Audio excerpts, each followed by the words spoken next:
Good evening, everyone, and welcome to part 3 of the series of webinars. And this one is Why Am I Who I Am? And Sohrab and I had no idea when we did the first webinar that this would go into part 3. We have no idea whether it will go into part 4, but if it does, fabulous. So I'm just going to bring in Sohrab for a quick hello. Guys, welcome. And yes, we're both very excited about this because, as we said earlier, we touched upon archetypes. We have so many of them. It's not just one or two. So as Elle said earlier, it would be lovely as we're working if you jot down a few points you think of that apply to you with the archetype. And even if you want, rate yourself on a scale of 1 to 10. Just for your own reference, so that later when you go back to look over it, you might say, I'm a 7 or 8 in these 3 archetypes. I need to study that quite carefully. So it would be useful to do something like that. It's an intuitive rating, but just fun. Elle, over to you. Thank you. So if there is anyone who after the webinar needs help in understanding your archetypes, the ones you have shortlisted for yourself, in a little more detail, or you need help to resolve these energies, please do not hesitate to get in touch with Sohrab and I. We'll be most happy to help you out. So let's start. Of course, the first important question is, what is an archetype? In simple English, an archetype is a very typical energy that runs through a collective. So if only I have a certain energy and I share that with 10 of us, it would not really be an archetype.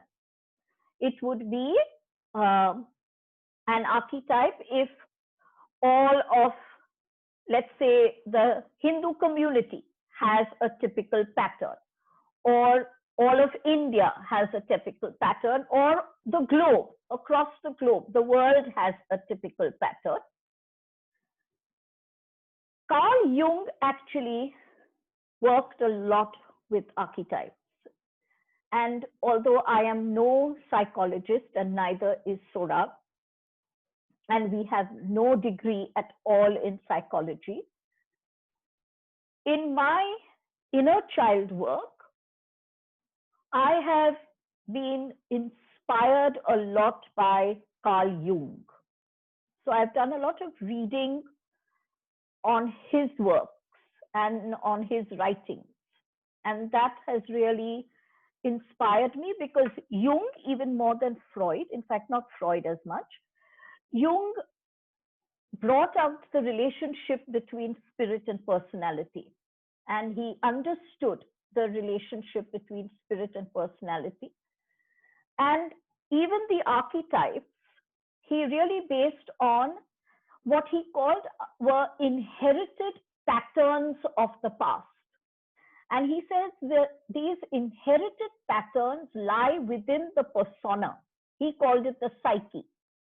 So they lie within the persona, and they are inherited patterns from past experiences of a large collective. Now, when he speaks of past experiences of a large collective, it's clear to me, or at least I believe that it's so, that Carl Jung was also talking of past experiences of different lifetimes. Over generations is what he was talking about. The human collective over generation has created certain patterns that are common to, some are common to us all, and some are common to a large part of the human collective. and we function out of these archetypes. And I find it extremely interesting when I am creating the soul charts for people that certain archetypes are so clear in their soul charts. I mean, it's just so there, and you suddenly realize that this person has had this archetype over so many incarnations.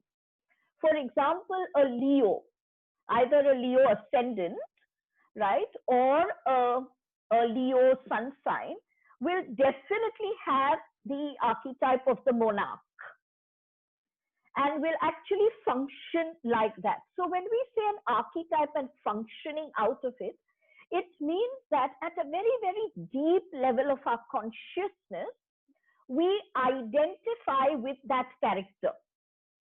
So the Leo would identify with the monarch, or the Pisces would identify with the healer or with the victim. So the Taurus would identify with the builder, with the constructor. So it's quite interesting how archetypes work in all aspects of our lives. Now, from this, you will know instantly that there is no, you can't take an archetype out of you. So when I say resolve the archetypal energy, I mean resolve the negative energy of the archetype.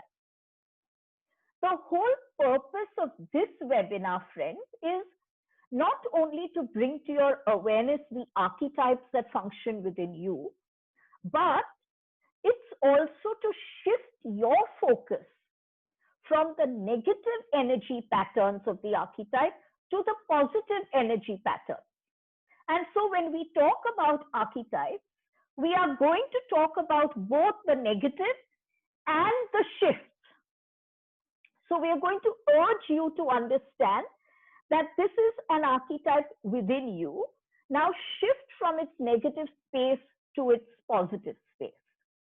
There will be certain archetypes which we will be mentioning, which I am absolutely certain you will instantly say, that's not me. But please don't be that quick, because it most probably is you. In fact, if your reaction to that archetype is a most emphatic, that's not me, I can guarantee you it is. So wait, introspect, take your time over it. That's why we want that pen and paper, and work with yourself. This exercise is about self-awareness. It's not about you taking blame or condemning yourself or negating yourself. There is no negating self. All of us guys, including Sohrab and I here who are conducting this webinar, we are aware of the archetypes that run within us, and we are also aware that we are functioning so many times out of the negative energy of that archetype. And then we pull ourselves back and shift focus to the positive energy. So we are all in that same boat together. And so there's no self-negation here at all. Very, very often, the archetype determines your profession, your occupation. So you'll find many Taurians who will go into property management, or they'll go into construction, they'll go into building things on a very material level. So it could also be manufacture, right? It could be earth-related things. So a lot of Taurians with that archetype of the builder will go into that profession, into that occupation. So very, very often, the archetype actually pushes you and urges you to go into a profession or an occupation that you would feel very naturally comfortable with. So I'm going to go through a few archetypes briefly, but I want your paper and pen ready. All of these archetypes, guys, that I'm going to go through briefly and then bring Sohrab in a little later, these are all universal archetypes, which means when I say pen and paper, I'm not asking you whether the archetype is within you or not. I'm telling you it is. And I'd just like you to write it down so that tonight maybe or tomorrow morning, you can introspect about these universal archetypes that are within all of us. And you can't deny that these are called universal for a very good reason. So let's start with the first universal archetype. And I'm again going to repeat myself here, guys. Some archetypes might seem very unpleasant, but please remember, every archetype, whether it sounds unpleasant or not, has a negative energy pattern and a positive energy pattern. And we are going to discuss both these patterns. So you know, if that archetype is within you, you know where you have to shift your focus. So let's start. And the first archetype is that of the addict. Now, instantly I can hear your thoughts saying, I'm not an addict at all. I have never taken drugs. I have never smoked a cigarette, none of these. Now, you are looking at a very, very small part of the addict archetype. Yes, it is true that those who have a tendency to be addicted to certain things would definitely have a very, very strong addict archetype. Because remember, guys, though the archetypes are universal, their strength differs from person to person. And that is why Sohrab was saying, you know, you can mark yourself from 1 to 10, 1 being the least and 10 being the highest. But so an addict, as we would consider an addict, would have a very high addict archetype. So the addict archetype is in all of us. Now, how does it fit into our psyches for every person? We are all addicted to something. Some are addicted to what we might actually consider very healthy, like working out and gymming and physical exercise. Others are very addicted to eating healthy. They take it to another level, right? Where they do not allow themselves even a little leeway. There are those who are addicted to their work. We call them workaholics. There are those who are addicted to doing a certain activity. So addictions, there are those who are addicted to going out and playing cards every single day with their friends. There are those who are addicted to going to the parlor every week. There are those who are addicted to going out and shopping, even if they buy something of 100 rupees in a day, but they have to shop, they have to spend that money. So you see, that addict is in all of us. We just don't realize that the addict is in us because we assume naturally that the addict is all about smoking and drinking and whatever else.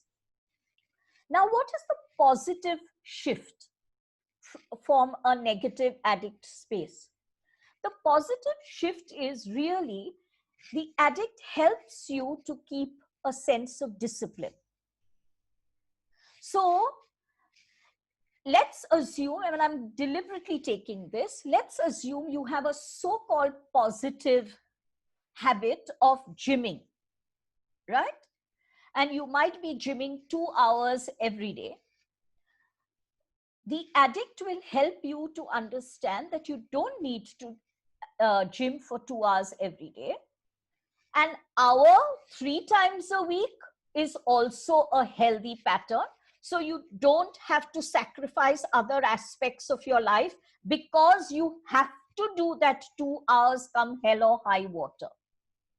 So it helps you to take a perspective that is more rational that is not extreme in any case. The next one that is within all of us is the advocate. Now, the advocate is champions causes for others, right? So it's taking up for someone who is down, fighting their battles for them. That's actually a very positive archetype, except when it gets excessive. When you try to fight for every single underdog, even the underdog who doesn't want you to fight for them, right? So I remember very distinctly someone telling me that they would constantly take the lepers from a certain area in Bombay and go and keep them into the homes. And those lepers in 2 days would be back. And this was a constant going on. The lepers were telling them, leave us alone. We are not going to that place. We don't want to be saved. We don't want to be healed. But these advocate archetypes were championing their cause and saying, no, we will save you. We will heal you. That's your negative advocate. Of course, it's a lovely archetype because that helps us to help other people who might need our help. So it's a lovely archetype till it's used in its extreme. Then comes the wounded child. And this is really my area of work. The wounded child is what we call as the inner child healing that is required in every single person. There is no person who doesn't require inner child healing. Now, the wounded child could be an abandoned child, or thinks that he was abandoned or rejected, could actually be the victim of abuse and neglect, and could really be, as I find in 70% of my work, that most of us haven't really gone through abuse, neglect, violence. Most of us are truly blessed, but we still have the wounded child archetype within us because we have perceived that things have been done wrong to us. And we hold those angers and pains and wounds, and we function out of them like the wounded child. Then there comes the universal archetype, which you are not going to like. And that's the universal archetype of the prostitute. And the prostitute is alive and kicking in us all. Not only in women, it's in men as well. What is this prostitute archetype? Again, like the addict, don't jump to judgment here. If you are constantly jumping to judgment, by the way, the judge archetype within you is very, very strong. Maybe you should look into it. So the prostitute. The prostitute is one who will, for some benefit to self, be willing to do something for someone else. Right? Now let's understand this. What about, and I'm going to take a very extreme case, what about the mother who's willing to sleep with someone for a night in order to save her child? She can do this. She can find her strength to do this because of the prostitute archetype. But it's not only about sleeping with someone else. The prostitute archetype, for example, let's say there is a businessman and he goes to a government office to get a license. And there he is told, before you get that license, ye karna padega aapko. And the businessman says, yes, that is your Prostitute Archetype. So bribery and graft, which, guys, let us all be honest. We may not have taken it, but we've certainly given it. And in fact, the giving of the bribe is the prostitute archetype, not the taking of the bribe. So can you see how widespread that prostitute archetype is? But what is the positive? If you are constantly giving in to people's demands in order to get some benefit for yourself, very, very often a financial benefit, if you're doing this very often and you're actually taking an easy way out in order to get some gain for yourself, that's a negative prostitute archetype. The positive prostitute archetype gives you the ability to stand back and say, no, I know I want this gain right now, but I'm willing to wait for 6 months instead of doing X, Y, Z in order to be gratified immediately. So the positive prostitute archetype actually builds up your self-esteem and gives you an inner power to first choose the right way and to at least see if that right way is working for you or not. So you see, it's not that negative an archetype as we first thought. Then there is the rescuer and savior archetype. Oh, we all have that. The rescuer and savior is one who wants to rescue everyone from their problems. Someone tells you a problem, and even when they don't ask for your help, you instantly jump in with some help. You want to save the world, even if the world doesn't want to be saved. Now, this rescuer and savior is again a very positive archetype because it helps us to reach out to people in need. But when it is a negative energy, it comes from a space of not feeling safe. It comes from a place of feeling weak, feeling small, feeling abandoned, feeling neglected. And in order to hide from that inner space, you try and help out the whole world. So this rescuer archetype was once pointed out very, very succinctly by my daughter to me.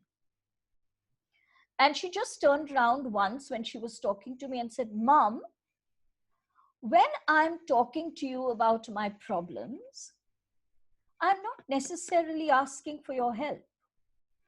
I'm only venting because I just need to get it off my chest. But I'd like to find my own solution. And she said it very politely, but very firmly. And it made me think that this is so true. Sometimes people need only a ear. They don't want a mouth. And a rescuer jumps in not only with a mouth, but with mouth and hand and feet and all of himself. So let's really look at our rescuer and savior archetype. And in every situation, ask ourselves, is this person actually asking for my help? And if you don't know that answer, before offering help, just learn to ask, would you like me to help you in some way? And that's it. And that person would say yes or say no. If they say yes, then you're not rescuing them, you're helping them. If they say no, you haven't crossed that boundary. So learn the difference between help and rescue. I was just telling a mother on a phone session just a couple of days ago that it's extremely difficult for us as parents to stand by and allow our children to fall and fail. But in trying to rescue them out of these situations, we are doing them the greatest disservice because we are not allowing them to take self-responsibility. So a rescuer is not truly a helper. There is another universal archetype which we all have within us, and that is the servant archetype. The servant archetype wants to do something for someone. So if I just say, you know, so I'm really thinking, I think I'll go to Bandra Medical and pick up some Bach flower remedies for myself. I haven't told Sohrab that I want him to do it, but Sohrab will say, I'll go and do it for you and I'll drop it at your place. But if I wanted to, I would ask you. I'm just informing you. I'm just talking to you that this is what I'll do. I don't want you to go there. But the servant archetypes makes us jump in both feet first without understanding, is this person asking for my help? Now, if Sohrab does not know whether I want him to go to Bandra Medical or not, all he needs to do is to say, if you would like me to go, I don't mind going the next time I go to Bandra Medical. Please hear my words. The next time I go to Bandra Medical, the servant archetype will put everything aside and ensure that they are at Bandra Medical at 10 a.m. the next day. They will sacrifice their day. They will sacrifice their tasks. They will put themselves on the line in order to be that servant. The positive energy of the servant is the server. I am ready to serve you when you ask for my service. Now, when does the servant become a server? When you develop self-esteem and you develop an honor for the work you do. When you believe that your time, your endeavor, your effort is meaningless, you remain a servant.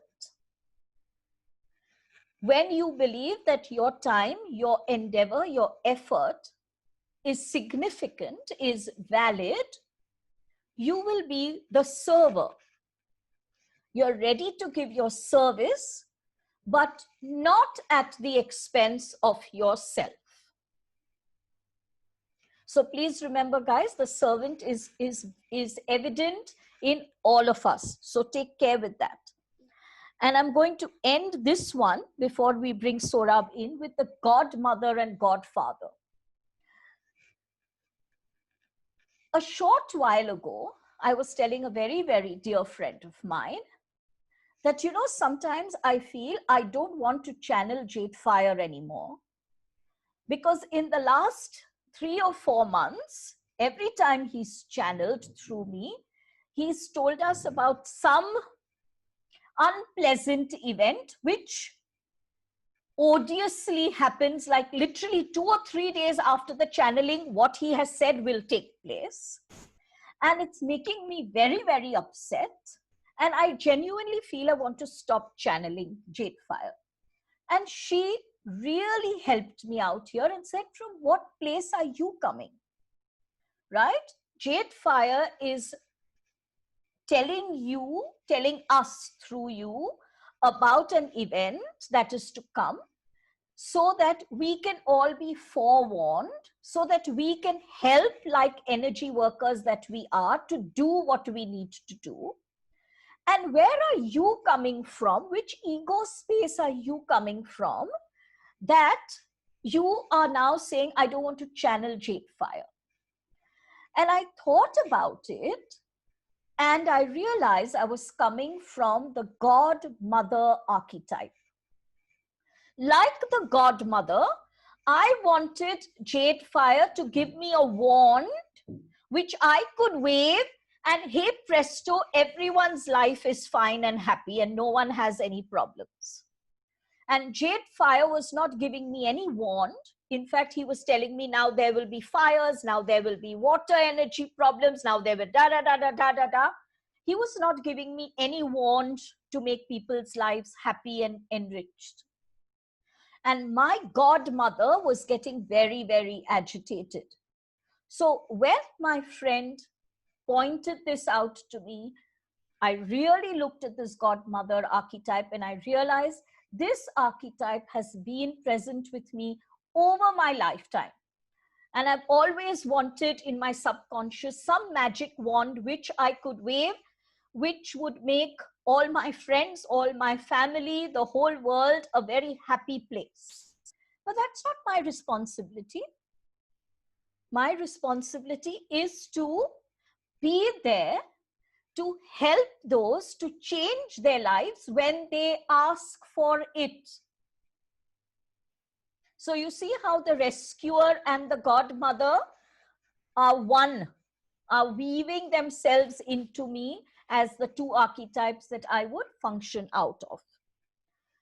And now Sohrab is going to come in with this archetype, and that's the archetype. And we are going to take these three together because they kind of go hand in hand with each other. The victim, the tyrant, and the martyr. So please write down how strong these archetypes are for you. The victim, the one who constantly feels persecuted. Someone raises their voice a little and the twist will be, you're shouting at me. Someone goes out of the house without saying bye and the twist will be, you've ignored me, you don't respect me enough. So the victim is the one that feels persecuted all the time.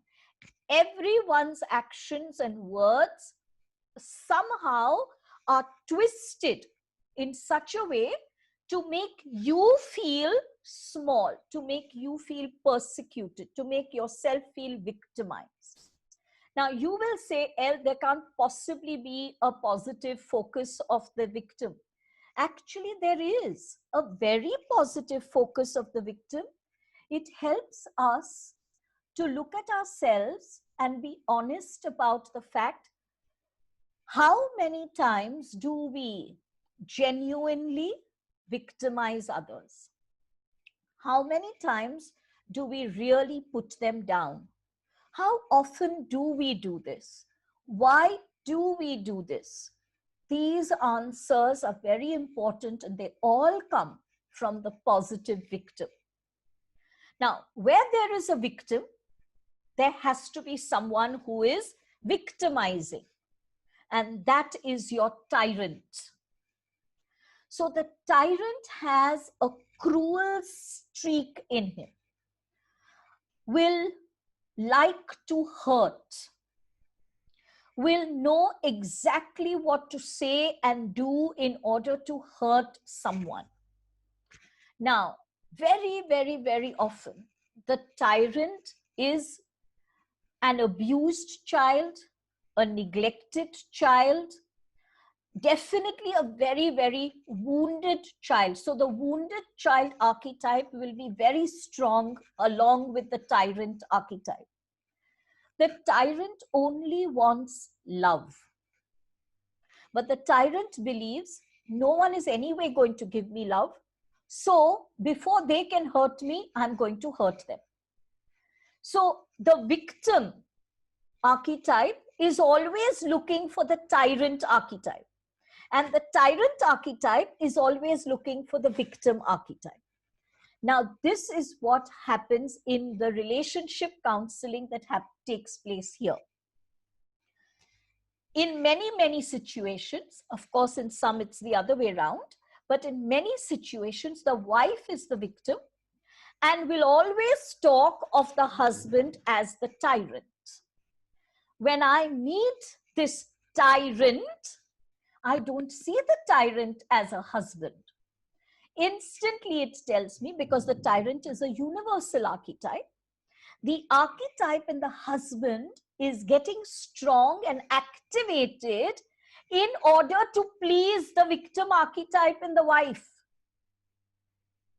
And that gives me my solution. I don't need the husband then anymore for the sessions.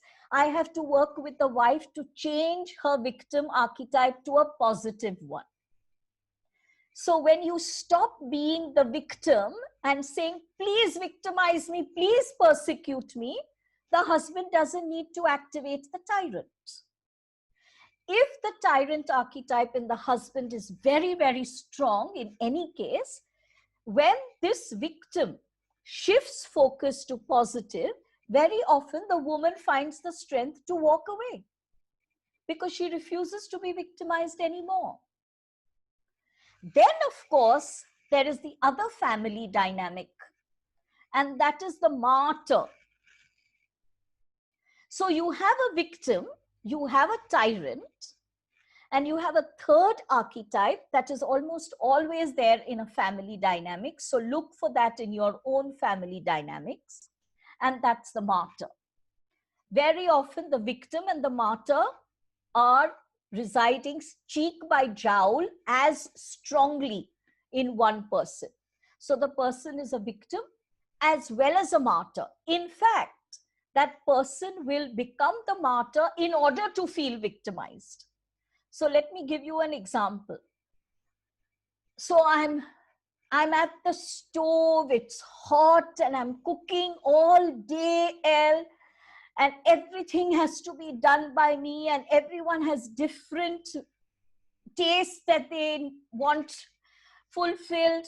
And at the dinner table, everyone is going to, Mom, this is not nice. This, I don't want to eat this. I'm going to order a pizza.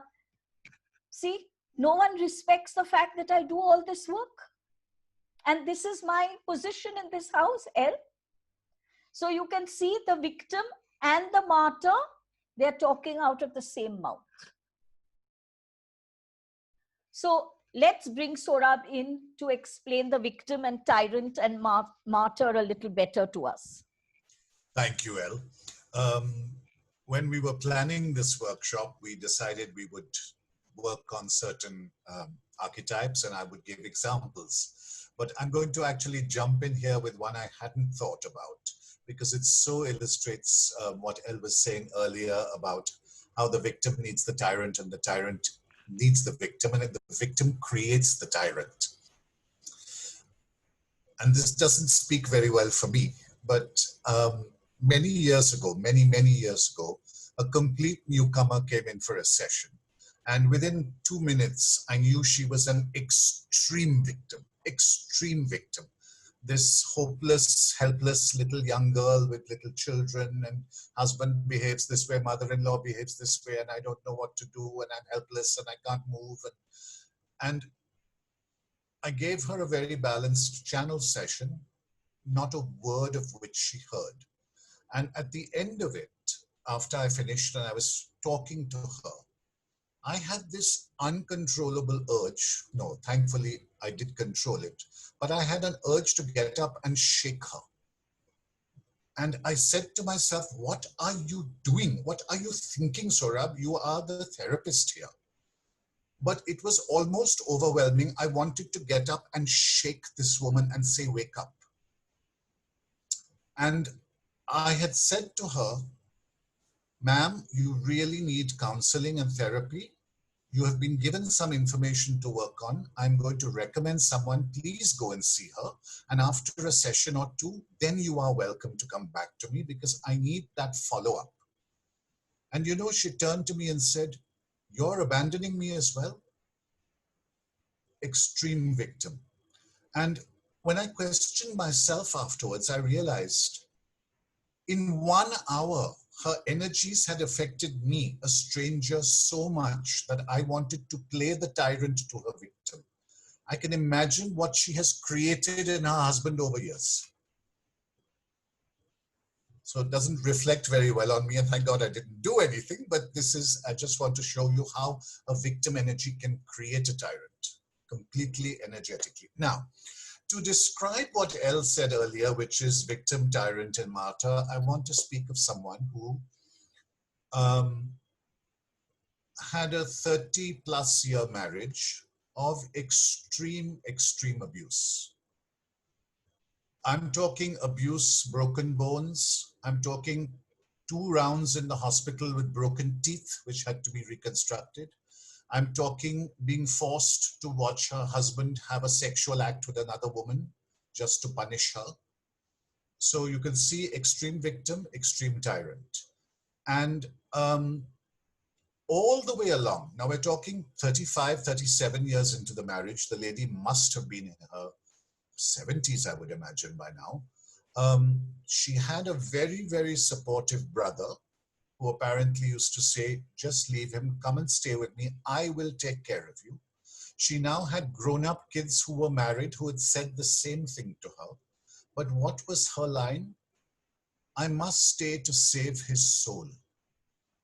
I must stay to save his soul. That's the martyr in her coming out, and the victim, all combined into one. What was explained to her, and I am saying openly it was a session, what was explained to her is her mission on earth was to go from victimhood to self-empowerment. And the masters explained that most people learn this from many people. She had only one person to learn it from, the character who played her husband. And I'm saying character because he's come as a sole choice. Her whole mission was to touch her power and get divorced. So she had to get married to be able to get divorced. And had she done it in the first year or two, she would have moved out of this into self-empowerment and wouldn't have gone where she did. But because she refused to learn her lesson, he upped the game more and more and more and more over the years to make it so intense that she had finally filed for divorce. She was still living in the house with the husband, even though the family had said, stay with us. She said, no, I'm still here to save his soul. She had to hire a security guard to sit outside her bedroom because he used to attack her otherwise. And the master said to her, we are explaining now, this is victimhood to self-empowerment. We're explaining you finally understood you needed to get a divorce. Now your greatest test is coming. Now it's coming in 6 months. He is going to fall terminally ill, either with cancer or with cirrhosis of the liver. You are not to budge. That is when you're going to say, I must nurse him. I must withdraw the divorce proceedings. And they said, if you do that, you will come back with him and do this all over again. So now we are not asking you to harm him. We are asking you to separate, continue with the divorce, and make no help to nurse him. He has enough money to take care of himself with stuff. She never came back. I have no idea what happened. But I wanted to bring this up as extreme victim. He became an extreme tyrant she created, and she was playing an extreme martyr. I'm here to save his soul. Elle. Thank you, So. That was, of course, the most perfect example. But just remember, not everyone is that extreme. So don't be misguided into thinking, oh, I'm not a victim, I'm not a martyr. This is how Sohrab has described it. Sohrab has deliberately given you a larger than life example to point it out to you. So let's move to another archetype that also feels victimized, where the victim is a very strong archetype holding hands with this other archetype, and that's the archetype of the beggar.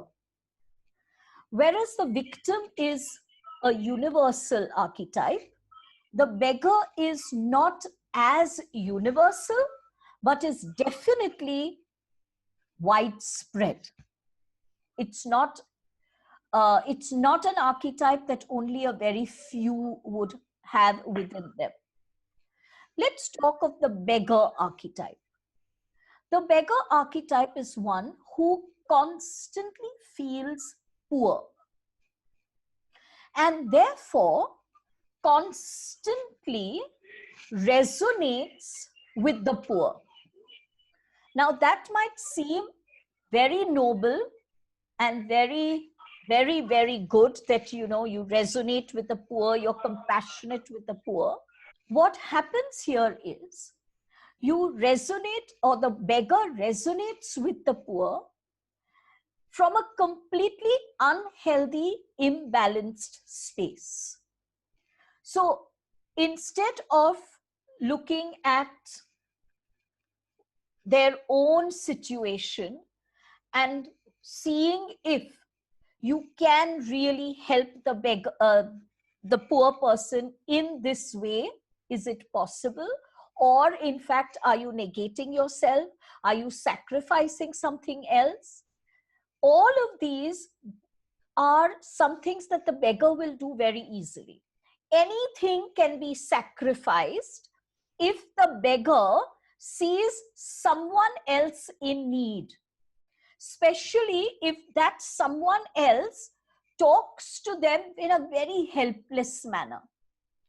As soon as you have given a beggar a poor me story, the beggar becomes like a welcome mat saying, walk over me. Because the beggar archetype makes you feel very, very helpless, makes you feel as though society has rejected you, makes you feel weak and small. The beggar archetype wants you to be taken care of always. You want someone else to take care of you. So the beggar is constantly looking out for a strong person. So very often the beggar will meet a tyrant or the beggar will meet a bully because they are looking out, or a beggar will meet a monarch. They're always looking out for the strong archetypes, which means the personas are very strong. Now, when the beggar is looking for these strong personas, inwardly, the beggar actually resents those personas. The beggar needs them. The beggar lives on their strength, but the beggar is resentful about their strength. So the beggar is a very complicated archetype. It wants help, but it resents those who help you. It feels poor, but when someone points out that you do actually have the money, you don't want to hear the truth. You want to remain in that state of, I am poor. So when I do inner child work, and I sometimes ask them to look at their inner child and visualize their inner child, if the beggar archetype at that time is very, very strong, the person will describe their inner child as dirty, with torn clothes, looking lost, weeping, feeling cold. All of these will tell me that here is a strong beggar archetype, where the person doesn't feel protected and therefore goes out of the way to protect others. Of course, never realizing that the protection you are trying to give someone else is coming out of complete imbalance. So let's bring Sohrab in here. Thank you, Elle, for clarifying what I did forget to say, which was I am deliberately giving you extreme examples, but on occasion I will give you a medium level example to also balance it out.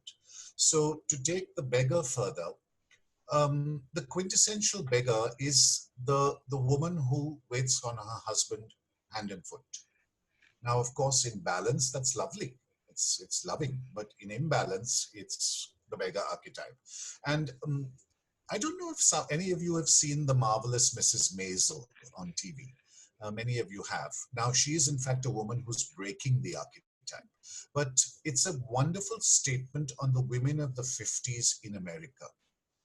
They were trained, it was inculcated that you wake up an hour before your husband wakes up, to have a bath, put on makeup and get back in bed so that when he wakes up, he sees you in full makeup. And you had to go to sleep after him so that you didn't disturb him. You may have been a working mother, but you still had to be home before him, bathed, changed with your pearls and your nice fresh dress, with a full meal cooked to wait on him hand and foot and bring his shoes or slippers to, because he was so tired. And you could never show what you had gone through in the day. You had to only listen and be supportive to what he had to say. So here is a typical example. And of course, all 50s American women weren't like this, but it was a stereotype.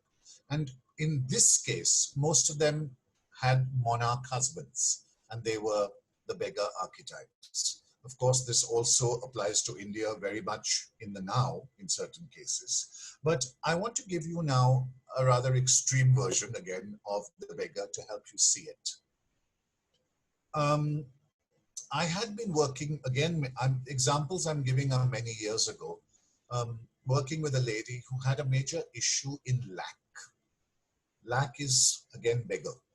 So she felt lack of love, lack of support, lack of intelligence, lack of self-worth, and so much. And to do her credit, she really was trying to work on this, really was trying, but we weren't able to go very far. And on a physical level, she was lower middle class, used to come to me by bus, didn't have money to really pay for the sessions, so I'd either give her freebies or discounted sessions, and had enough money to feed the family, but no money for luxuries. Okay, this was her scenario. Sometimes the universe works in marvelous ways. And if it sees someone genuinely putting in an effort and not getting very far, sometimes the universe says, okay, let me give you a gift. Let me help you shift and work from the opposite perspective. So she was working, say, this direction from lack. Suddenly, a completely random relative died and she inherited 50 crores of rupees. She inherited it, not her husband. So the universe said, okay, you've been starving. Now I'm giving you a Taj buffet. Let's see what you do with it. Do you know, this terrified her more. She went into panic. 1 minute she was saying to me, everyone's going to be stealing from me. The next minute she said, I must give it all away. The third minute she's saying, I can't trust banks. And I was trying to very consciously counsel her in a balanced way to say, let's look at it practically. This has come to you. First, pay all your taxes. Do whatever you have to get rid of. Then invest a substantial amount. By all means, do charity, help your family. They may need something, but secure yourself and be comfortable. Let's start with you coming by taxi. Do you know she couldn't do that? No, the bus is fine. I said, no, taxi is the first step. Then you're going to buy a small Maruti and get a driver. She was panicking. She could not move beyond the beggar, even with this windfall. And again, look how brilliantly the universe orchestrated it. If she had been given 50 lakhs, she would have easily been able to just give it away or fritter it away. You can't do that with 50 crores. It's too much. You have to deal with it. Again, a person who just stopped coming. I have no idea what happened. But this is an extreme case of the beggar who experienced even more poverty with the Taj buffet. She couldn't take one bite. Thank you, Elle. So the beggar archetype, in its most positive energy, is actually an archetype that encourages self-empowerment. And the universe gave this lady the opportunity to empower herself, and to empower herself with 50 crores of rupees. But she couldn't even take that first step because the beggar archetype is so strong. Now, Sohrab was talking about the marvelous Mrs. Measle and the imbalanced feminine. And that actually brings me to two very imbalanced feminine archetypes. And these reside in women far more than in men. Very few men will have it, but a large number of women will have it. The first one is damsel in distress.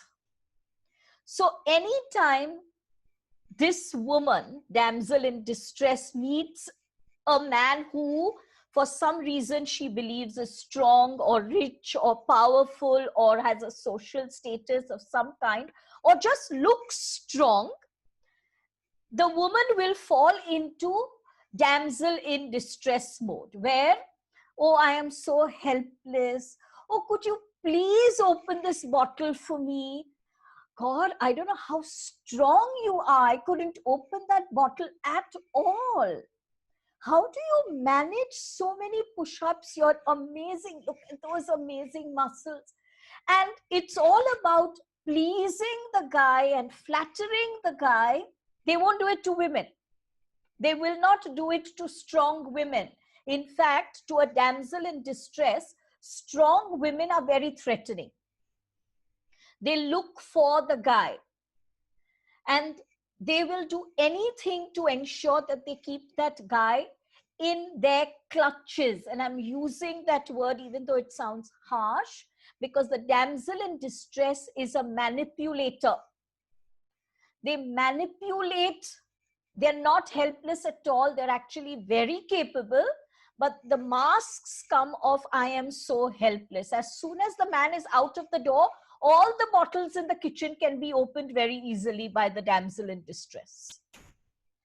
And the next imbalanced feminine energy is the flirt or the seductress. Many women will fall in this category of the flirt or the seductress. Now, the flirt or the seductress does not want help from the man. The flirt or the seductress wants attention from the man and will refuse to share that attention with anyone else. So if the man is talking to another woman, this flirt or seductress will weave her way and then hang on his arm, looking at him, batting her eyelids so that he has to pay attention to her. So these are very imbalanced feminine energies. And if you recognize that within you, these two archetypes are telling you, be the strong woman you are.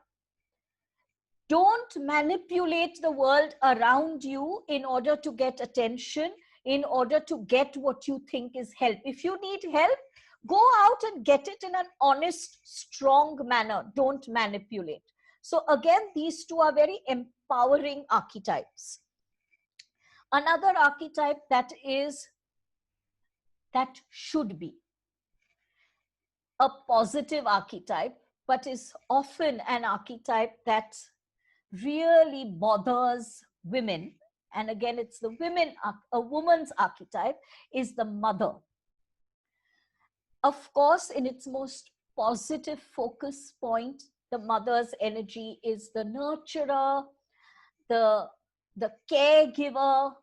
She gives love, she gives protection, she gives guidance, she nurtures. She's an emotional anchor. But the negative mother's archetype is the whining mother. No one looks after me. I am the one who's looking after everyone. Can you see the victim also coming in here? Yes? No one looks after me. I have to do everything for everyone. My children don't pay attention to me. They leave me and go out. They never take me with them. So the mother in the weakest archetype form is the one who feels helpless and who therefore, because she feels so helpless, sacrifices herself more and more and more and more for the family and for others, hoping to get some validation, some appreciation, some praise in return. So again, an imbalanced feminine archetype, which should actually be a very positive archetype.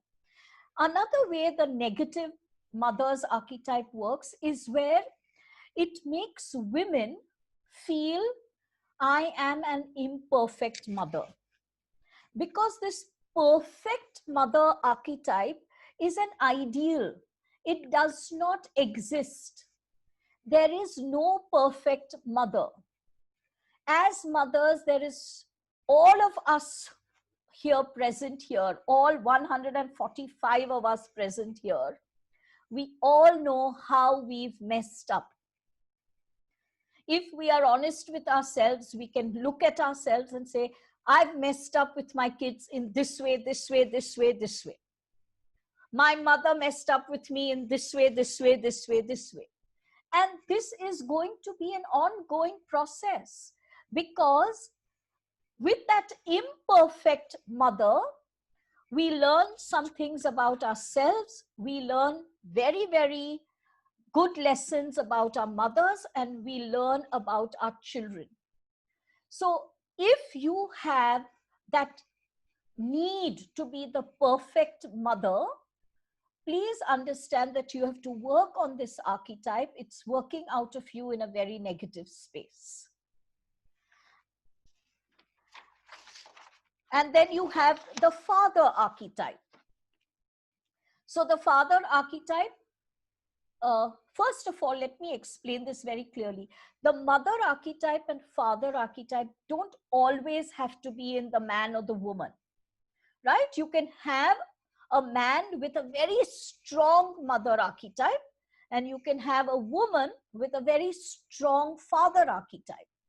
And in your own life, you might find that at a certain time, the father archetype in you was very, very strong.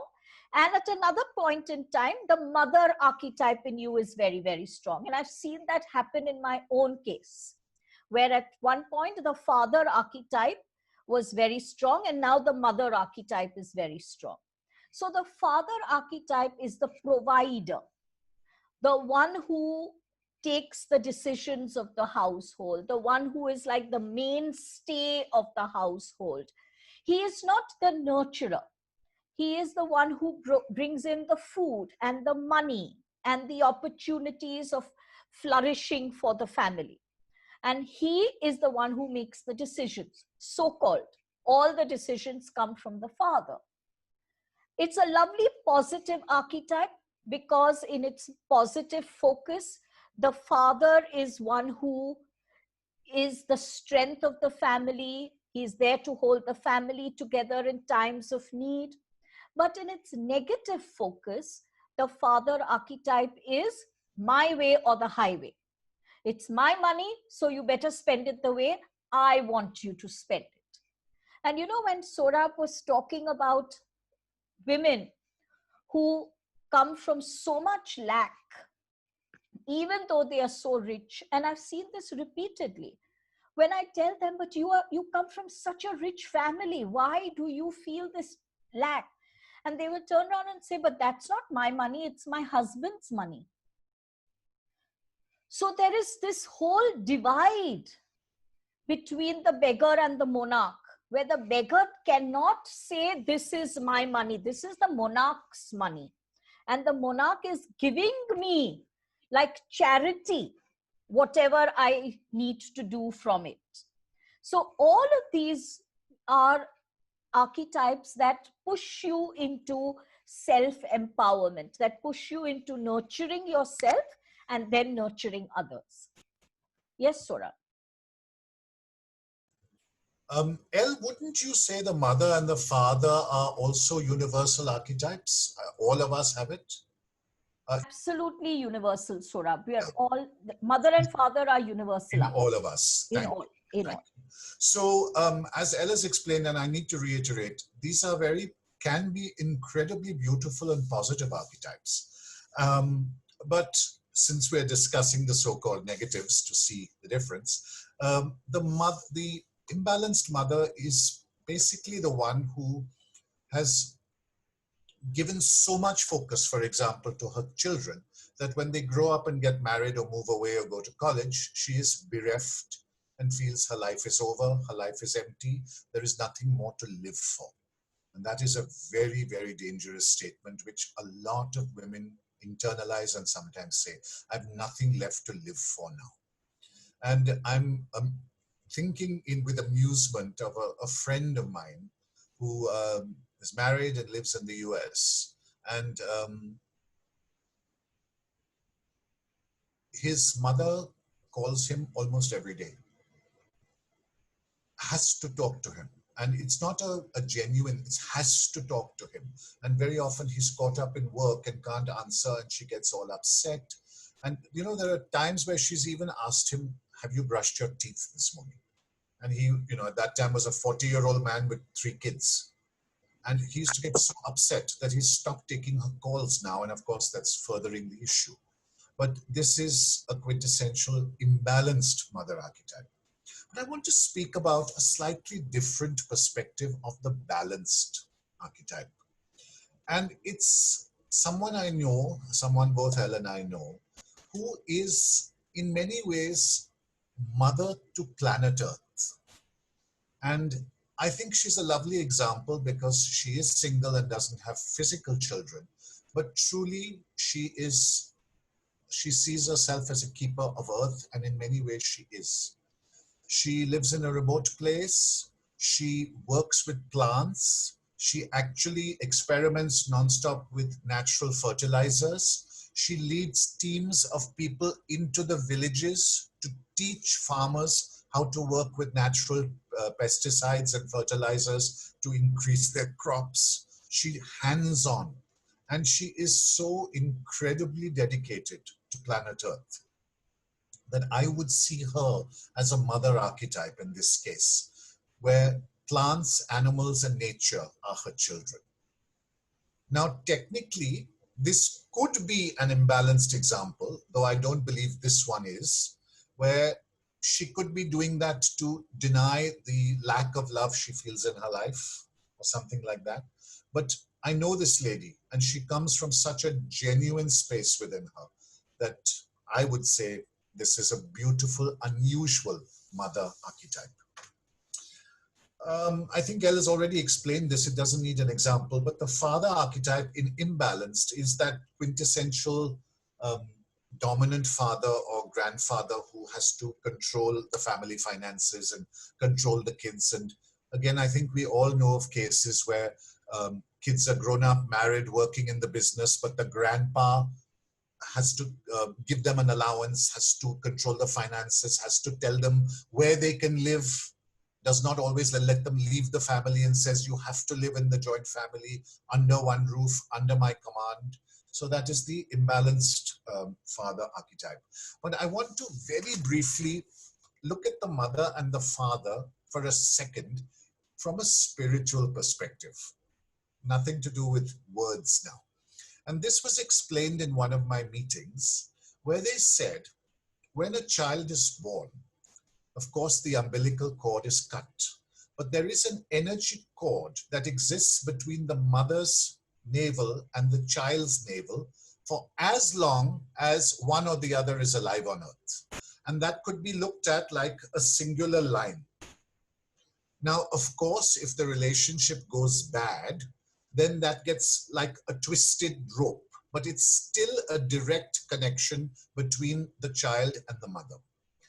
The father's energies, in fact, move outward, surrounding the child, giving the child the equivalent of a garden wall in which the child can explore himself or herself, can play, can discover the self, but the father gives the security, the boundary, the space in which to create the self. And if you put the two figures together, the mother's direct line and the father's boundary, you get the symbol of the Trishul. The upper end being open. The father does not lock the kids in. The father leaves that space so when they are ready, they are able to move out into the world and create what they want. So if you look at this energy version of a balanced mother and father, you would get the perfect Trishul. Thank you. That was really beautiful. So thank you.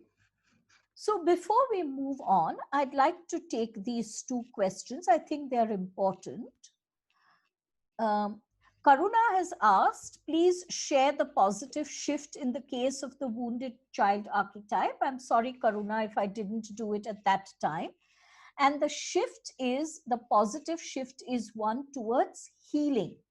So the wounded child archetype then shifts into healing mode, healing, loving self, nurturing self, but also recognizing the pain of others and therefore attempting to help them to heal their pain. And Zenobia has asked, is it possible to have overcome these archetypes, some of them over time? And do they remain then within us in a positive aspect? Absolutely, Zenobia. The archetypes do not disappear. The energies remain. The energies just shift from negative to positive. So let's move now to a universal archetype. This is another universal archetype, and unfortunately far more active than I sadly feel it should be. And that's the saboteur. You have heard the term self-sabotage. Many people recognize that they are sabotaging themselves, but a large number do not recognize this. Let me give you an example.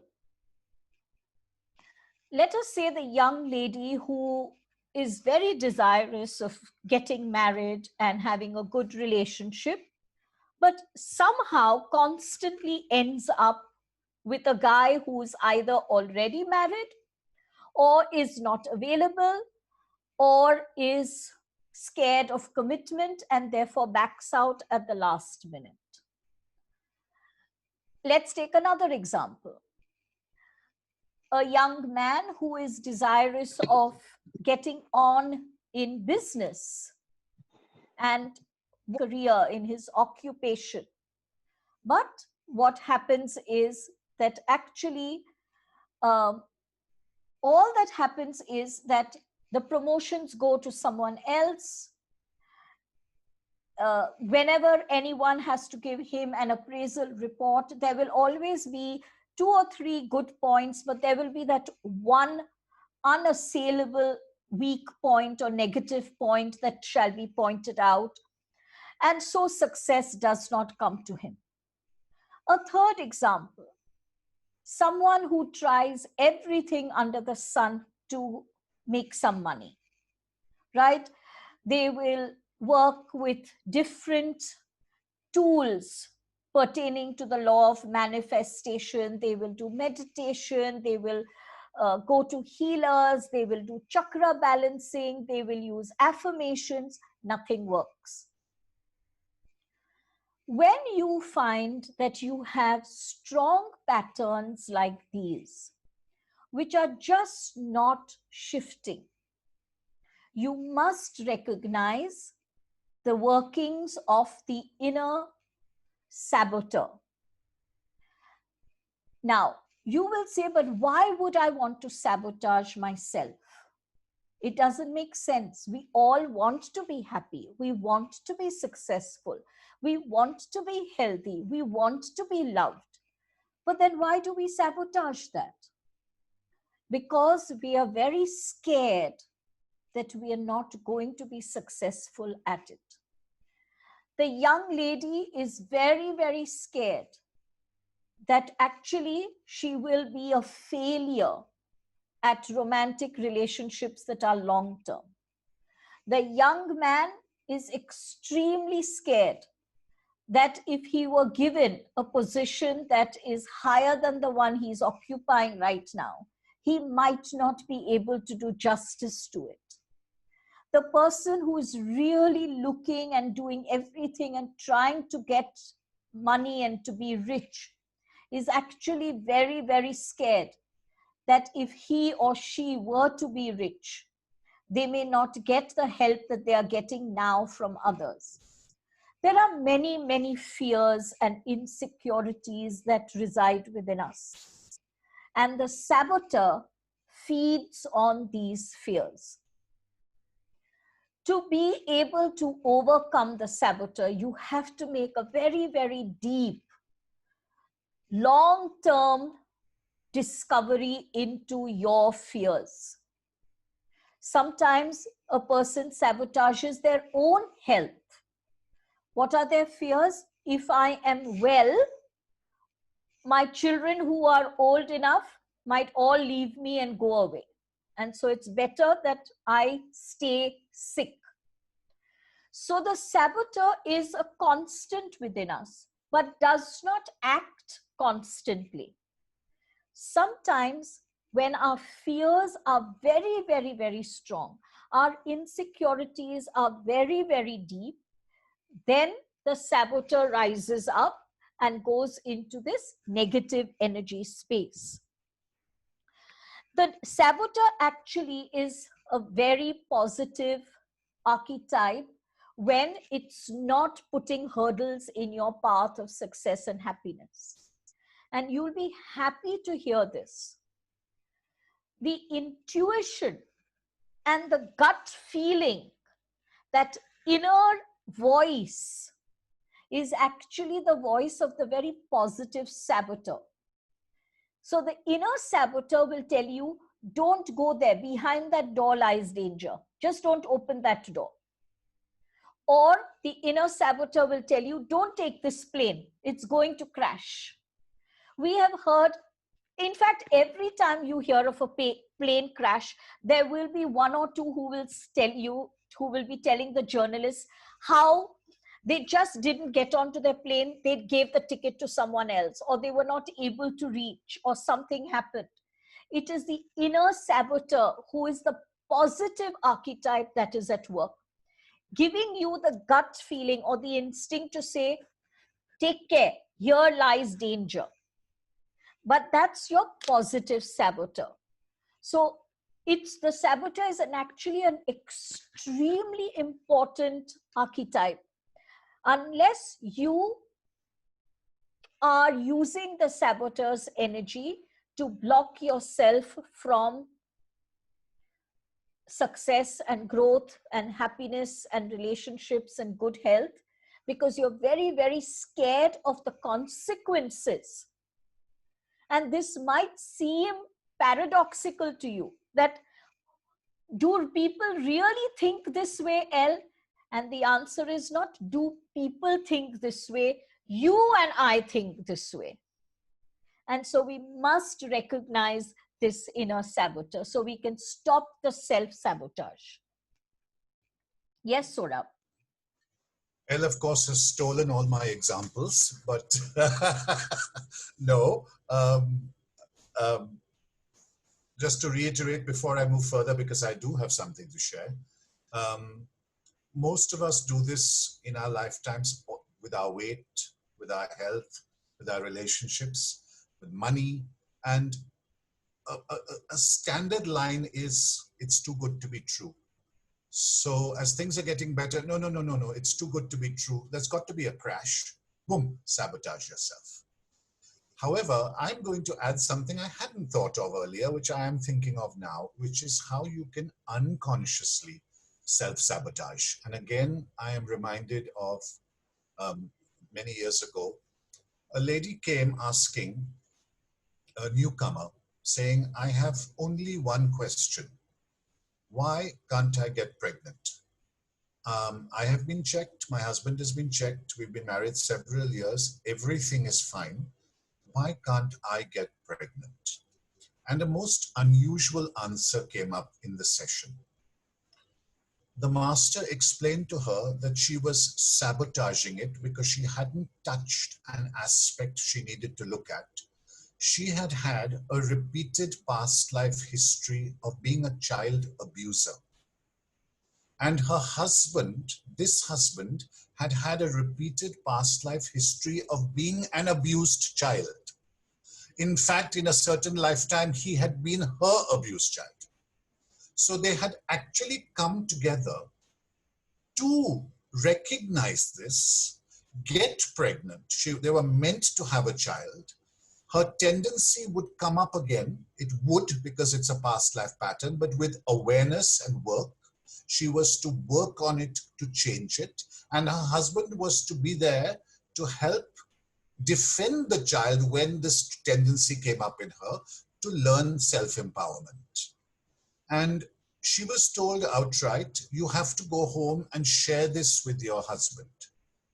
And I give her credit. She was a newcomer. She had never met me, so there was no level of trust in me. But she said, somehow this all makes sense to me. But the one problem is my husband doesn't believe in any of this. So how do I tell him? And I said, I'm very sorry, but in this case, it takes two to tango.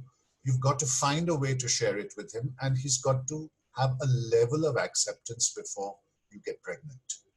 And sure enough, several months later, she did, and they have a child now. So this was a case of unconscious self-sabotage, which was brought to the conscious mind for her to overcome. Thank you. Nice one. So very nice. So before I move on, I'm going to take these two questions. I think they are important. Can a victim become a tyrant? Most definitely can. But when there is a strong victim archetype, the tyrant version of it is a bit different. So the tyrant will not come out as the quintessential aggressor. The tyrant will take on the passive aggressive role. And the tyrant will be that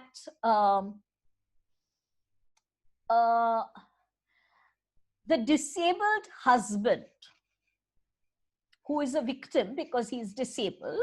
Let's say he's lost his legs, just to give an example. And sitting in that wheelchair the entire day, he is dictating to everyone, do this, do that, give me this, don't do this, don't do that. And if anyone dares to say anything to him, then the victim comes up immediately to say, see, I don't have my 2 feet. And this is how you're talking to me. So the victim and tyrant can exchange roles intermittently, most definitely. May I jump in for a moment? Of course, yeah. I'd like to share myself as an example here. I, as a child, often played victim to my father, who was rather authoritative and very much the monarch. Never, never, never physical abuse, but a lot of, shall we say, monarch energy which is coming. So I used to play victim, and because I was not a very defiant child, I would then go into the tyrant, being passive aggressive. So I would find ways to irritate him. So I would do that passive aggressively, deliberate, but passive aggressively, and then roll my eyes and say, what have I done? So if he didn't like me playing loud disco music, I would crank the music up 5 notches too high to irritate him. My father was highly allergic to perfume, so I would spray myself with deodorant and go near him. Just that's passive aggressive tyrant behavior. Thank you, Elle. Thank you so.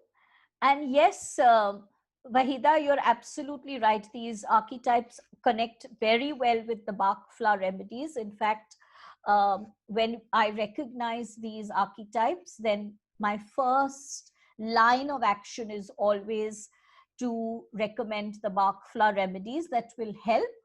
Please remember, the Bach flower remedies are vibrational medicine, and therefore they change the vibration of the archetypes from a negative vibration to a positive one.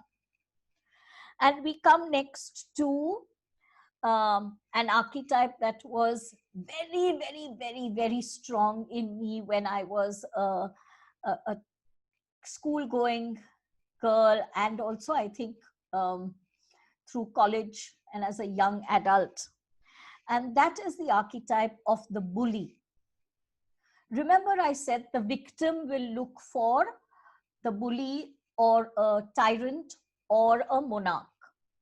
And when you are a bully, you somehow find the victim's around you. Because the truth is, the victim is far more universal than the bully. So you have far more victims around than the bullies. So as bullies, we have a field day. And as a bully, I distinctly remember an incident in school. I must have been in standard 6 or 7 maximum, because then I stopped using the school bus. 6, not even 7.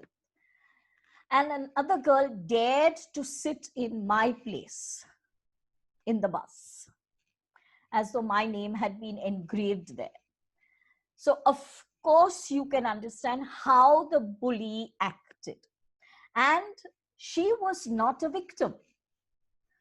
So here were 2 bullies butting heads like 2 rams. And there were fisticuffs and scratching and pulling up plaits and loud shouts. And the big guys, the 9th and 10th standard guys, were too scared to intervene and stop this fight. Of course, the next day we were both hauled off to the principal's office, but that's a different story. But this was not a one-off incident. The bully in me would hate anything being done that was not approved by me. And that is the exact definition of the bully archetype. You will do what I approve of. You cannot do what I don't approve of. Now, the bully is not the tyrant. The tyrant is a fist in your face and say, now do it. The bully will keep on badgering you till you do it, right? But it's not a fist in your face. The bully archetype is actually a cover-up archetype. It covers up the real archetype of the coward. And when I was doing my self-awareness exercises and realized this, that's when the bully archetype began to take, it's not gone, but it began to take a back seat. Because the coward archetype is what actually fuels the bully archetype. The coward archetype is one that is very, very, very, very, very scared, but is too scared to let other people see the fear. So there will always be this mask of the bully, because if you see me as a bully, you'll never know that I'm a coward with so many fears in me.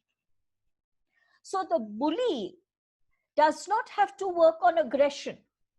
The tyrant has to work on aggression.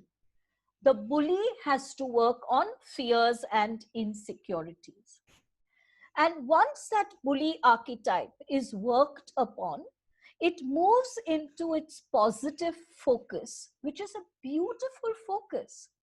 It moves into its positive focus of empowering others, of giving them the power to stand up for themselves. And I can so see myself in that role now, because I was once the negative bully archetype. So I can see how I find the energy in me, the passion in me to empower someone else, to make them feel strong so that there is no other bully who can take advantage of them. So it's actually a very beautiful, positive focus. Yes, Sohrab.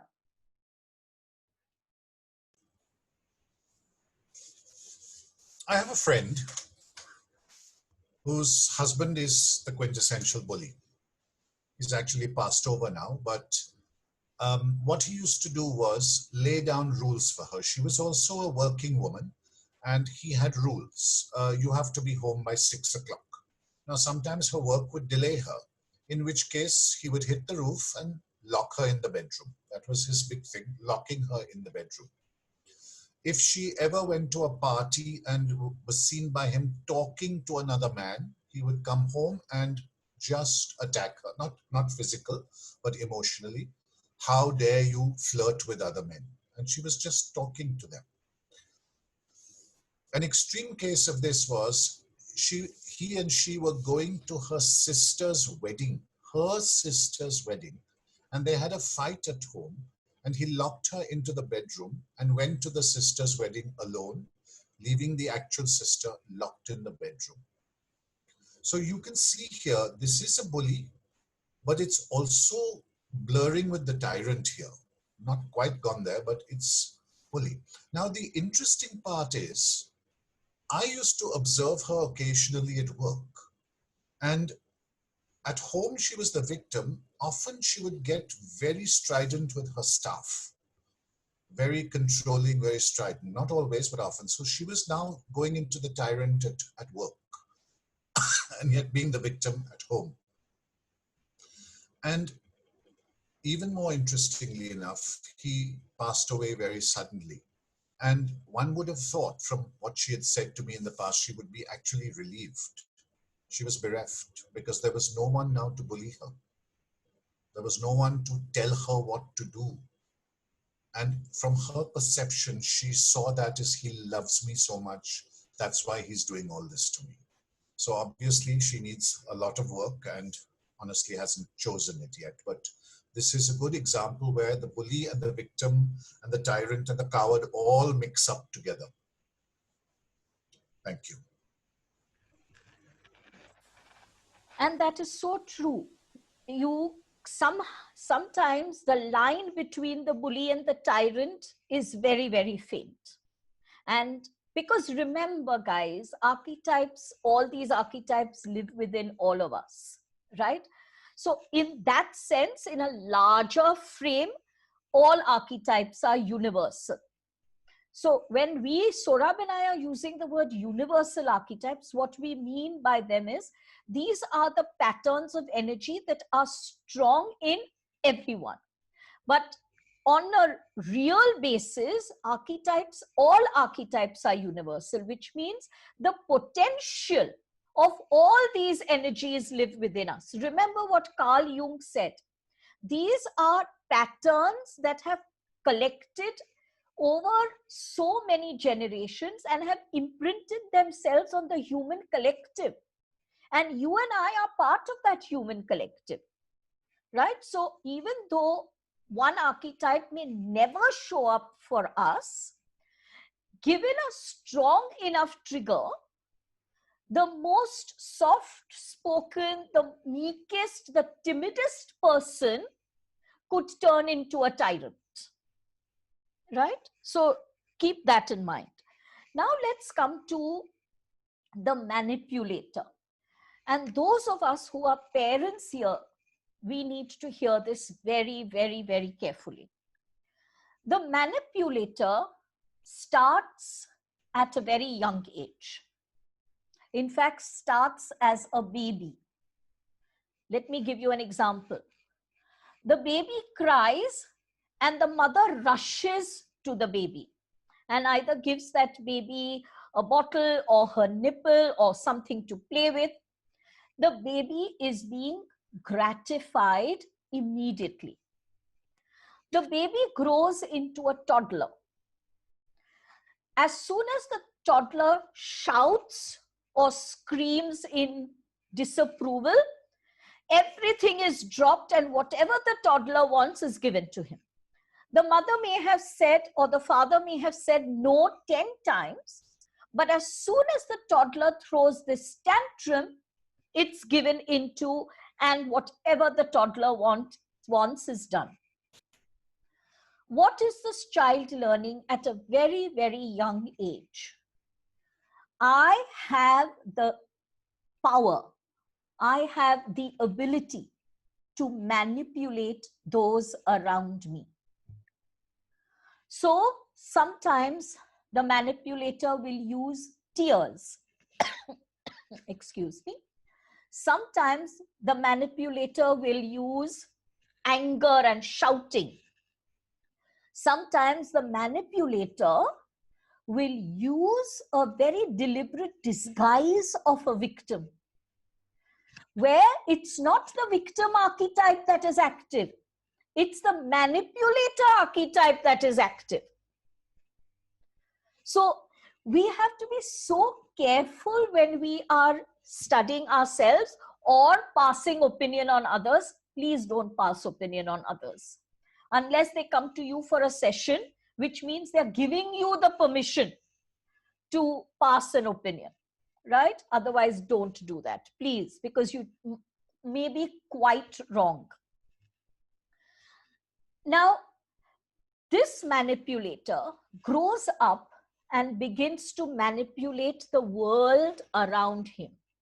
Will manipulate people, will manipulate situations, will be a manipulator at the workplace, will be a manipulator in the home, and can actually be the creator of a lot of relationship conflicts. So as parents, we have to be very, very careful not to fall into the trap of this little manipulating child. I am certain that my parents made that mistake with me. And let me give you an example. I had learned that if I shout loudly enough, I get my way. Because my mom did not like shouting and screaming, and my dad was a very peace-loving sort who would prefer to hear his loud classical music than to hear his loud daughter. So both of them were at a point when I was much younger.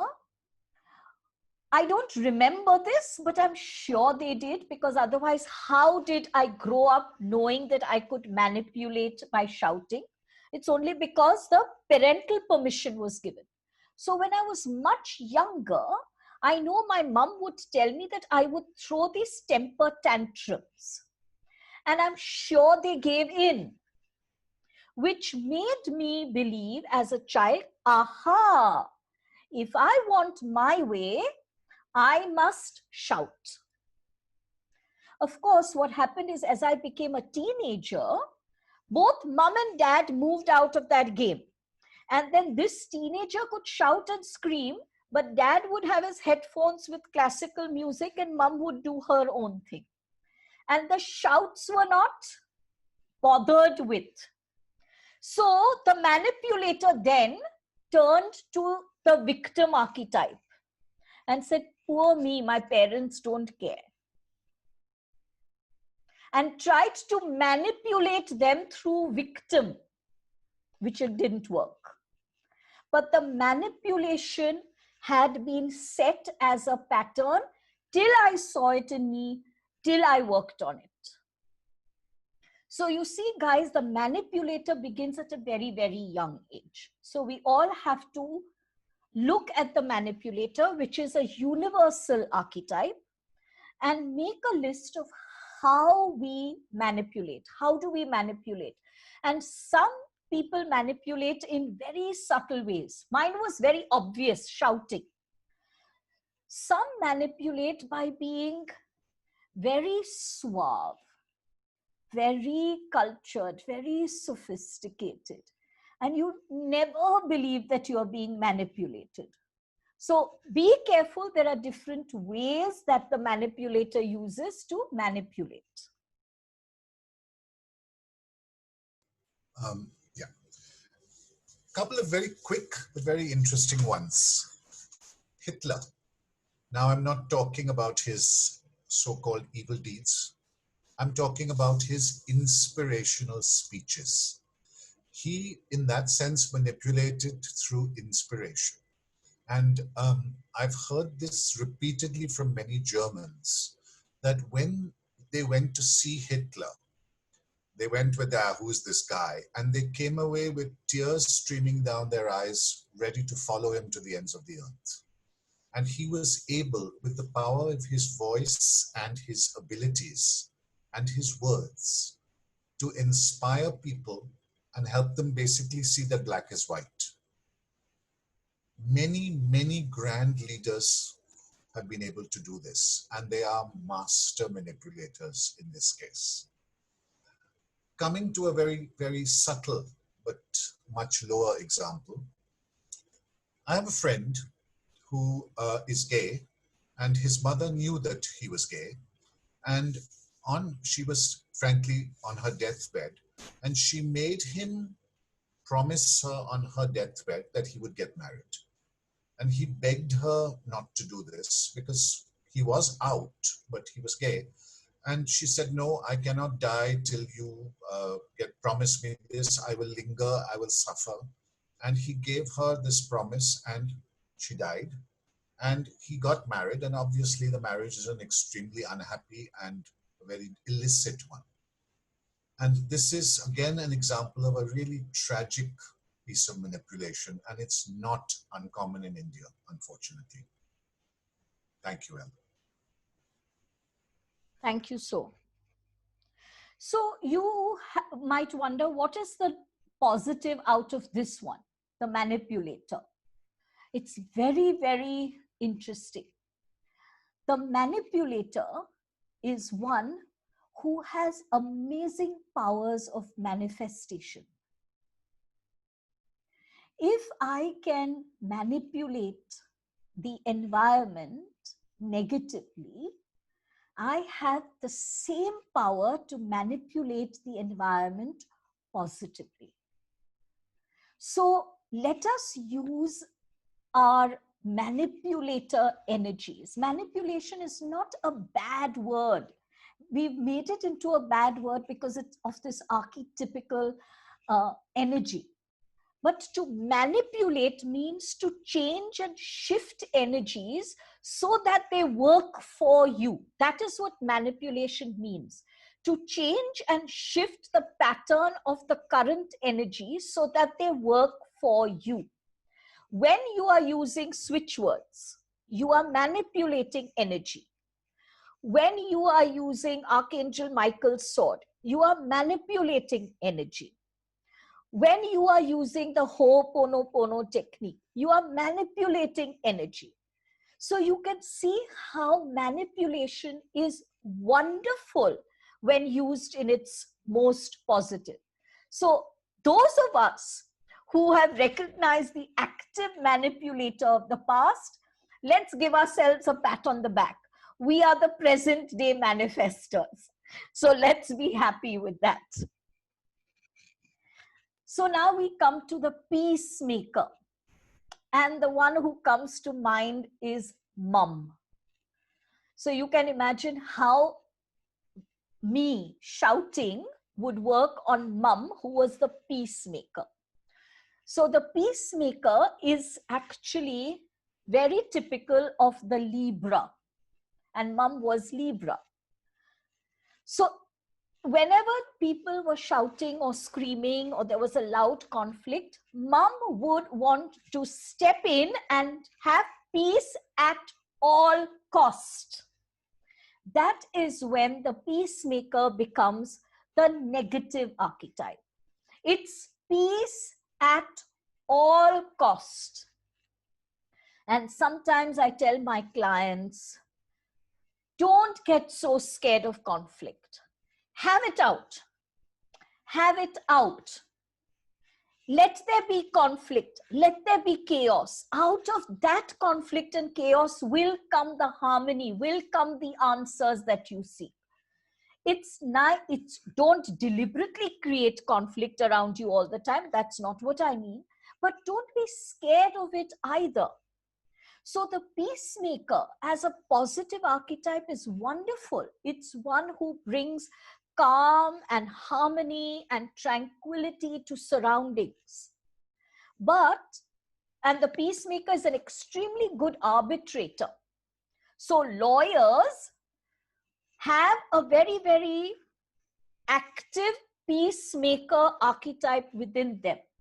Now, whether they use that in their negative space or in a positive space is up to the person, just as it's up to you and I.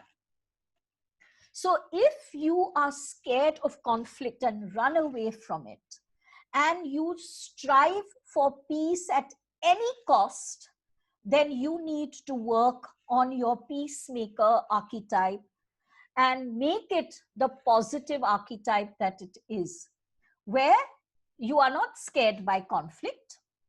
You can stand back and actually allow the conflict to go on, because you know that through that conflict, you are actually getting so many answers that you seek. So in my relationship counseling, sometimes the two sitting here will be screaming at each other. And I am not doing a thing to make them calm down. In fact, I am sitting there quietly listening and picking up the energies of both, because it's giving me information that they wouldn't be able to give me even if they tried. And when I've gotten all my information, all I say is, okay, now that's done. Now let's get back to me. And suddenly they realize, oh, we've forgotten Elle is around. So use your Peacemaker as a very, very vital archetype, especially in current times. We don't need people who will have peace at any cost, but we need the strong peacemakers. So into the villain now. The villain is also a universal archetype, guys. The villain is one who gets his way through underhanded means. So let's look at ourselves very honestly. Can there be anyone here who will say, I haven't ever lied, or I haven't ever cheated, or I haven't ever given a bribe, right? So the villain archetype is alive in all of us. Just let us recognize that it is there, and let us endeavor that it doesn't raise its head all the time. So what is the positive in the villain? The villain will recognize when someone else is trying to take advantage of you. The villain will recognize and therefore keep you on guard when someone else is doing something wrong, and will stop you from going there. Yes, Sohrab. Here, I'm actually going to cite an actual case, and I have permission from the lady to speak of it because she's on our group today. And I'm very, very deeply appreciative of her permission, because her point is, if this story can help others, let it help them. So thank you, my dear. Because I'm speaking of her mother. This is a woman, my client's mother, who was truly a villain.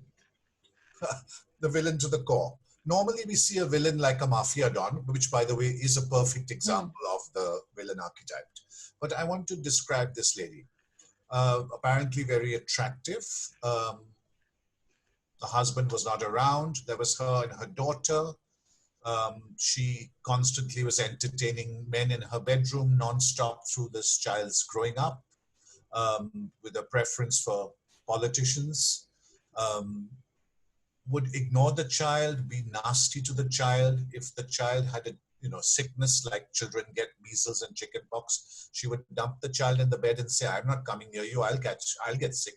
And wouldn't feed the child. It was a terrible, terrible, terrible childhood this poor girl had. And this mother manipulated and was villainous all through her life. She used to basically take money from men, various men that she'd had affairs with, say, I'm going to use it, I need it for hospitalization. They'd give her a loan and a gift, and she would use it to redecorate her house. Complete manipulator, liar, villain. And she got insanely jealous of this beautiful daughter who got very happily married later. And her point is, how can you be happily married, You don't have my looks, you don't have my body, and you're happy. How can that be? Obviously, the woman herself was filled with self-loathing. And what was interesting, and this is just a footnote to this, you can also see she's not just a villain, she's also a manipulator, she's also a tyrant. All these archetypes blur here. This beautiful daughter came to me when the mother was not very well. and said, Sohrab, I know she's not well, but I just don't want to go near her now. I don't want to have anything to do with her. Am I creating karma by distancing myself from her? And the master said the opposite. The master said, you are meant to sever all ties with this extremely toxic person. She was meant to do maybe 20% of what she has done to you for your growth and learning, but she has gone to 120, and she is damaging you and herself. So in fact, if you start helping her now, you will create karma.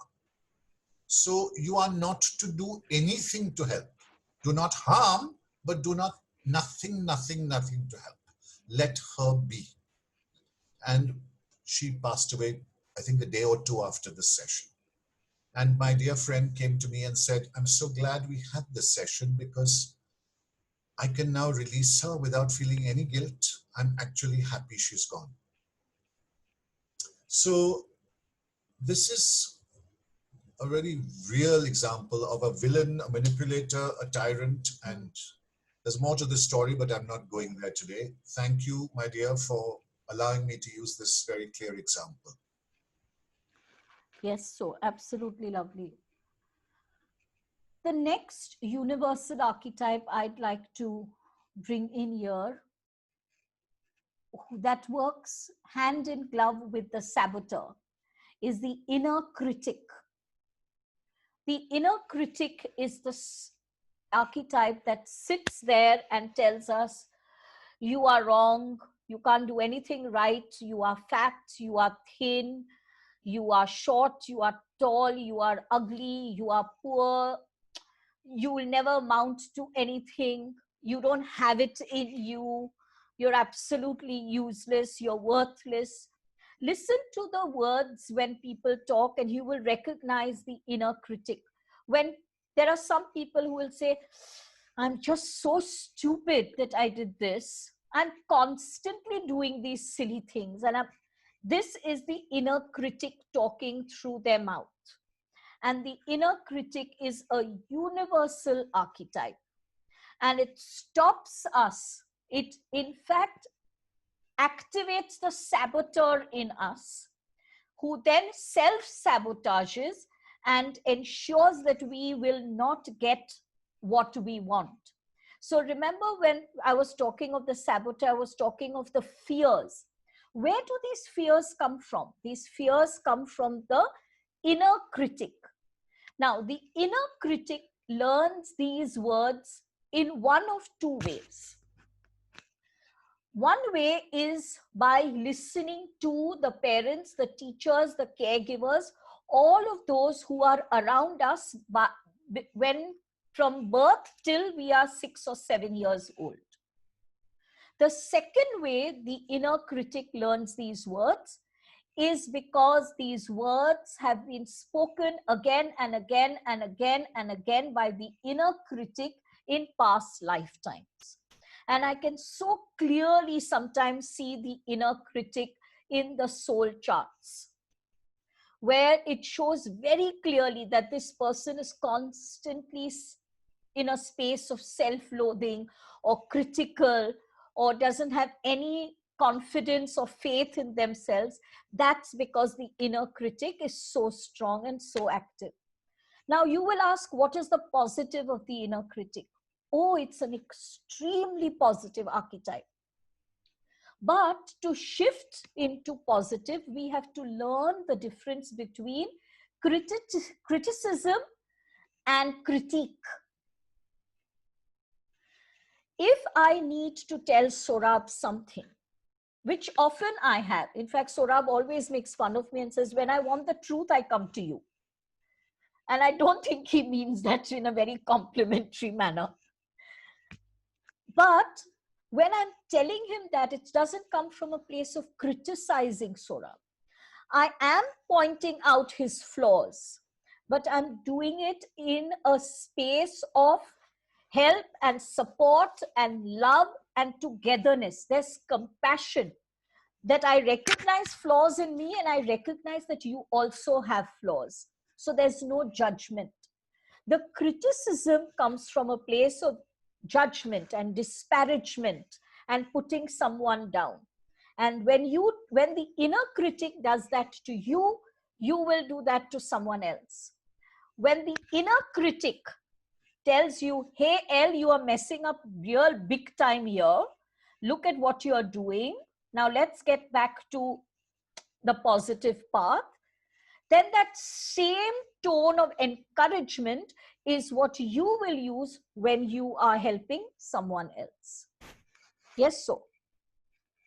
Very little to add to this, Elle, because really the inner critic is every single one of us. And the line is, we're not good enough. We're not good enough.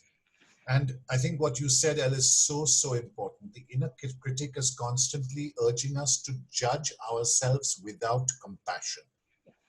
And this is something I'm really working on for myself, but something I'm always sharing with clients when they say, how could I have done this? And I did that. What a stupid idiot I was. And I say, wait a minute, let's go back. You did this. You weren't who you are today. You did not have this information. Hindsight is always 20/20. You came from the space of where you were then. So stop attacking yourself and start understanding what motivated you to do that. Definitely understanding you want to learn from that and choosing not to repeat that. But you've got to go back and understand it with compassion. You can't just condemn yourself for what you did. And believe me, this every time I'm sharing this with a client, 20 examples pop up for me to look at. So this is something, guys, we really need to look at with ourselves. Thank you, Elle. Thank you. So, and now we come to the monarch. Now, the monarch is a person who outwardly shows a lot of dynamism, a lot of charisma, a lot of power. That person actually may not hold any position of power, but you just see them and you feel here is someone who is powerful, who's strong. That person has the ability to bring people towards them by doing nothing, just by being there. Their energy exudes a dynamism and a charisma.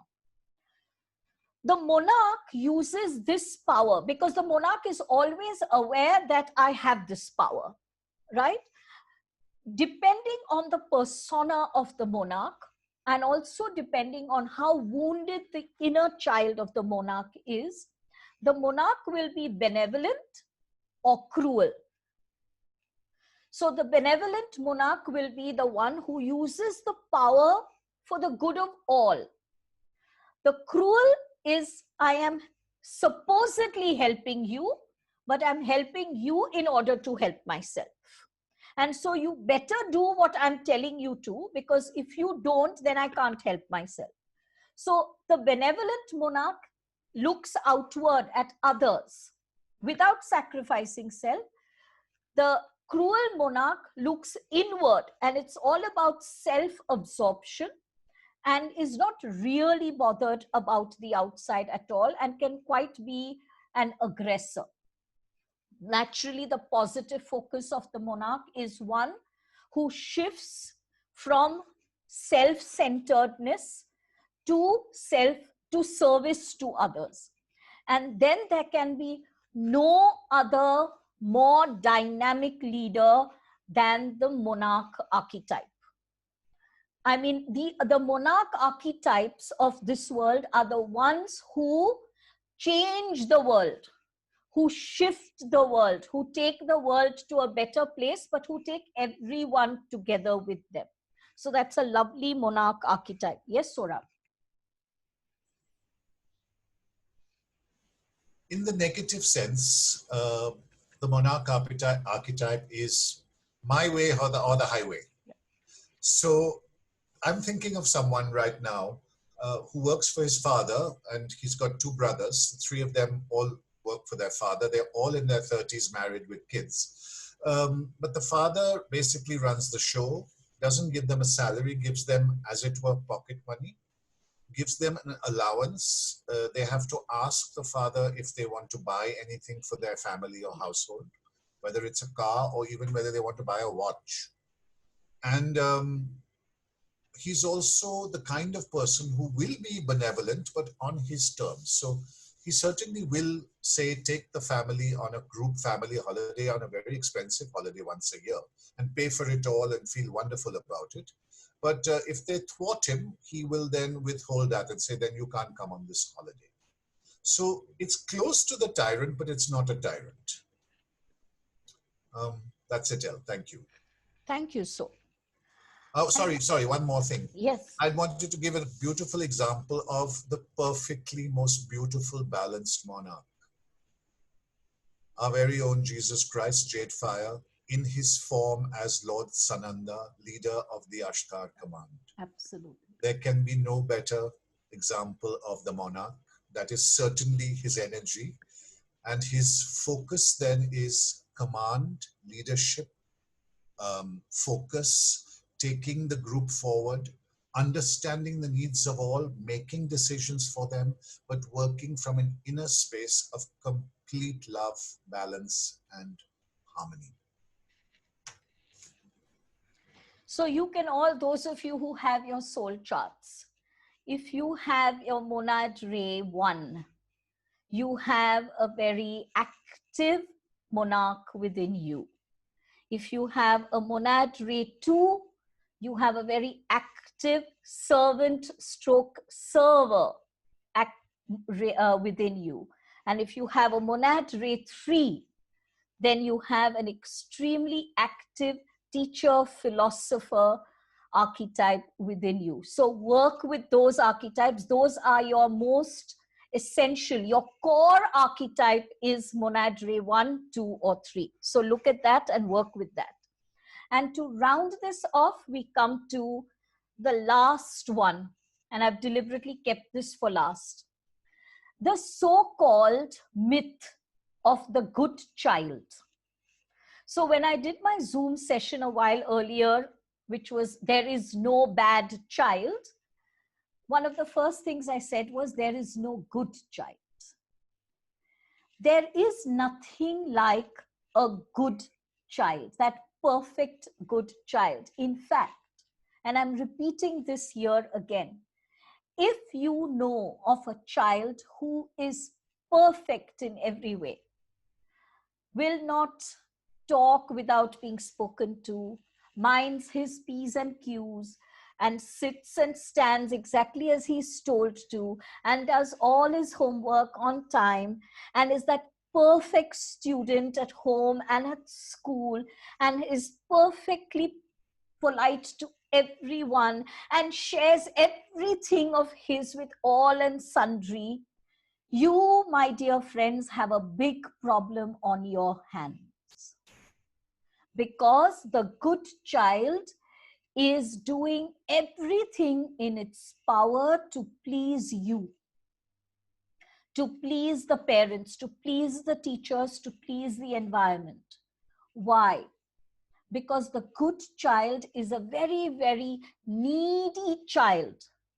The good child, if you are teachers here or you are parents here, the good child is the child who does not feel loved and nurtured in the way he or she wants to be, and therefore is trying everything under the sun to get this love, to get this validation, to get this attention, to get this nurturing. The good child needs help.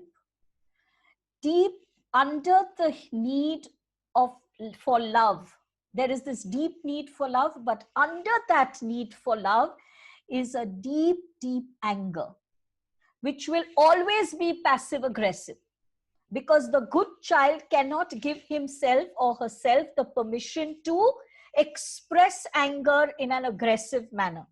So it will always be a passive aggressive anger. Many, many times parents will say, my child is such a happy child. Why does she have eczema? Oh my God, as soon as you tell me that a 5-year-old is a very happy, wonderful child and has eczema, I know that this is the good child archetype, because eczema is unexpressed anger.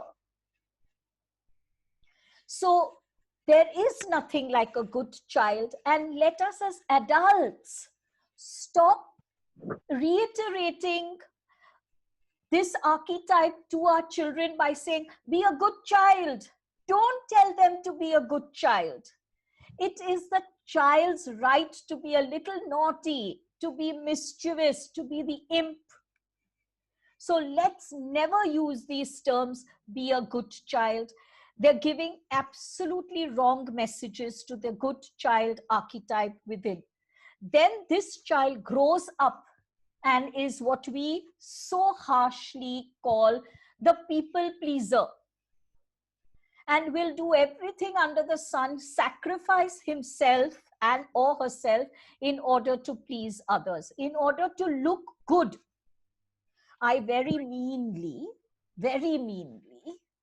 that's the bully archetype in me, which gives this term. I very meanly call them the goody two shoes people.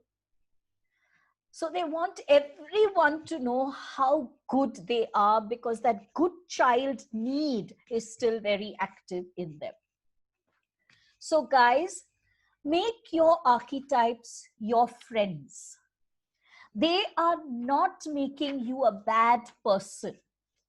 They are only telling you that your energy is focused upon the wrong pattern. Shift the energy and use these beautiful archetypes in their most positive forms. Prioritize your life. What is really important in your life? Ask the inner critic why the inner critic is so loud. Ask the victim, why do you feel so victimized? What are you so scared of? Ask the tyrant, why are you so angry? What is upsetting you? Why are you so scared, my dear bully? Why are you so scared? So talk to your inner archetypes.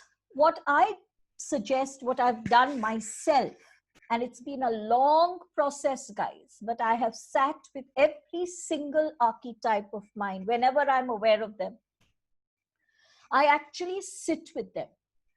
Make them sit in a chair opposite you, and then have a conversation with that archetype and say, I recognize you, dear bully. Talk to me. I'm here for you. Why do you feel the need to bully? What are you scared of? I am here for you.